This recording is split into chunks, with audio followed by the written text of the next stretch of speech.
Mtazamaji, hayo yakiarifiwa, aliyekuwa katibu katika Wizara ya Mawasiliano Edward Kisiang'ani amepata pigo baada ya Mahakama Kuu kutaja kuwa kinyume cha katiba maelekezo yake kuhusu matangazo ya serikali katika vyombo vya habari.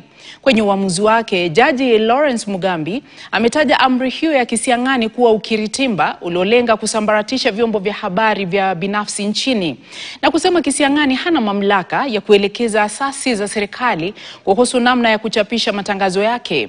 Kisiang'ani alitoa amri mbili mwaka jana zilizoelekeza kuwa matangazo yote ya serikali yatolewe kupitia mashirika mawili pekee, uamuzi uliopingwa vikali na sekta ya wanahabari ambayo ilikariri umuhimu wa serikali kulinda uhuru wa vyombo vya habari bila kutumia matangazo kama chombo cha kuadhibu wanahabari. Kesi hiyo iliwasilishwa mahakamani na Baraza la Wahariri Kenya Editors Guild, muungano wa wanahabari KUJ na chama cha mawakili LSK. Uamuzi huu umetolewa siku chache baada ya Kisiang'ani kutoa uamuzi mwingine uliopokonya shirika la Standard Group matangazo na kuyaelekeza katika mashirika mengine.